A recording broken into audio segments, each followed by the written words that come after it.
Assalamualaikum warahmatullahi wabarakatuh. Alhamdulillahirabbil alamin.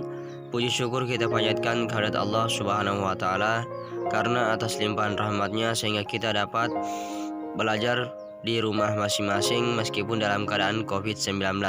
Tetap semangat dalam belajarnya. Marilah kita membuka pertemuan kita dengan bersama-sama membaca basmalah. Bismillahirrahmanirrahim. Sebelum kita masuk pada pembelajaran, alangkah baiknya Ananda sekalian membaca 3 surah-surah pendek supaya pembelajaran kita lebih diberkahi oleh Allah Subhanahu wa taala. Baiklah anak-anakku sekalian, mari kita buka buku pelajarannya. Pengaruh perkembangan teknologi terhadap perubahan ruang. Itulah materi kita pada hari ini. Nah, anak-anakku sekalian, sebelum kita masuk pada materi yang intinya, terlebih dahulu marilah kita mengetahui terlebih dahulu apa yang dimaksud dengan teknologi. Nah, teknologi merupakan suatu perkembangan pemikiran manusia dari masa ke masa, dari generasi ke generasi. Jadi, teknologi ini adalah merupakan suatu pemikiran manusia, di mana manusia itu selalu berkembang, pemikiran yang sederhana, pemikiran yang tengah-tengah, kemudian ada juga yang berpikiran modern. Yang pertama adalah teknologi transportasi. Transportasi merupakan suatu alat yang digunakan untuk memindahkan barang manusia dari suatu tempat ke tempat yang lain, dari suatu daerah ke daerah yang lainnya. Nah, transportasi terbagi menjadi 3. Yang pertama adalah daratan, udara, dan laut. Nah, transportasi darat itu merupakan seperti yang Ananda sekalian lihat pada gambar, yakni mobil, kereta, motor, sepeda, becak, bus, dan lain-lain. Yang semua kendaraan-kendaraan yang ada di darat itu merupakan adalah transportasi darat. Saya yakin dan percaya semua anak-anak sekalian sudah mengendarai transportasi tersebut. Selanjutnya adalah transportasi udara. Jadi, transportasi udara dapat digunakan untuk memindahkan barang atau manusia dengan jaraknya yang sangat jauh, seperti kegiatan ekspor dan impor barang, pemberangkatan manusia, dan olahraga udara. Jadi, terkadang kita melakukan suatu aktivitas dan melakukan suatu kegiatan harus memerlukan dengan kendaraan-kendaraan atau transportasi udara, seperti olahraga, terjun payung, kemudian menaiki pesawat terbang untuk pindah dari satu tempat ke tempat yang lain karena jaraknya sangat jauh, misalnya Indonesia ke Malaysia dan lain-lain sebagainya. Nah, transportasi yang ketiga adalah transportasi laut. Laut dapat ditempuh dengan menggunakan perahu dan semacamnya, seperti yang Anda lihat pada gambar. Untuk memindahkan barang dan manusia, jarak yang ditempuh dari transportasi ini bervariasi serta kapasitasnya pun juga bervariasi. Tentu anak-anak sekalian sudah ada di antara kalian yang sudah menaiki kendaraan atau transportasi laut. Apakah itu mau pergi ke suatu tempat yang jauh atau mengantarkan barang, keluarga, dan lain sebagainya, kemudian menggunakan perahu, menggunakan alat transportasi laut seperti yang ada pada gambar tersebut. Kesemuanya itu adalah merupakan perkembangan pemikiran dari sederhana kepada modern yang seyogyanya kita harus syukuri secara bersama.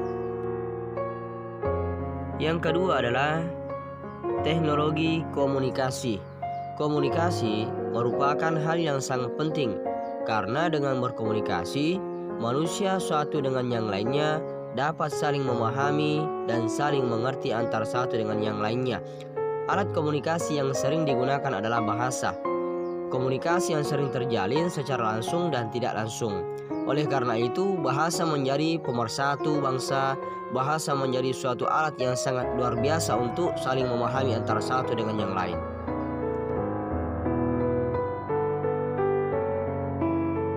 Salah satu komunikasi yang digunakan pada saat masa lampau adalah dari surat menyurat kepada pesan singkat.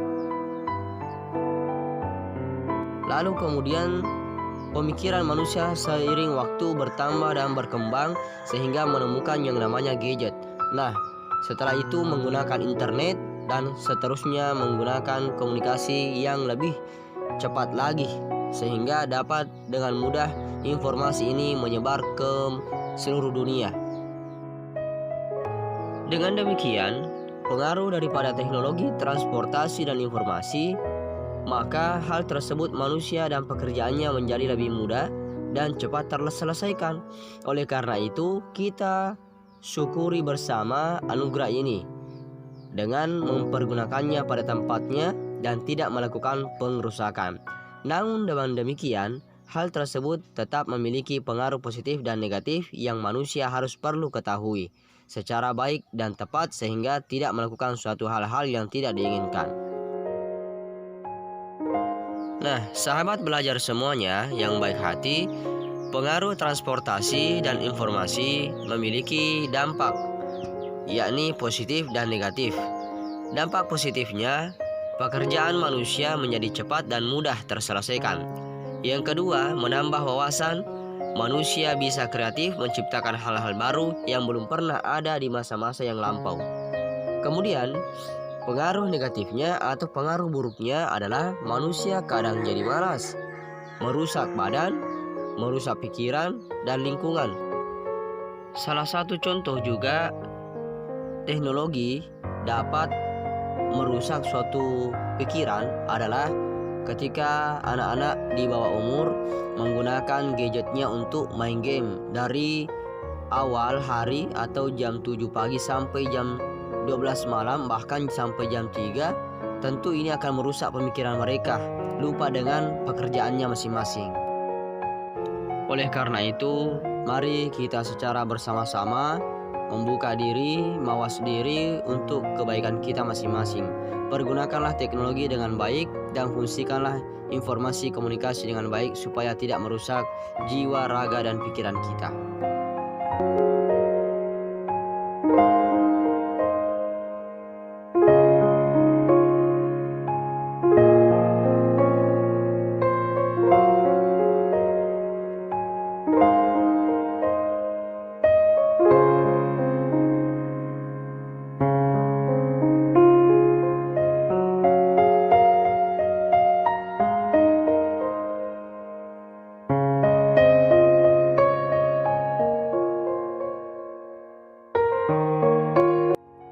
Baiklah, sahabat belajar semuanya.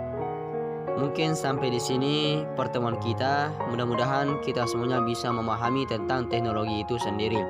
Oleh karena itu, pergunakanlah dengan baik, jaga diri kita menggunakan teknologi yang sangat canggih hari ini. Dan sampai jumpa pada pembelajaran berikutnya. Terima kasih.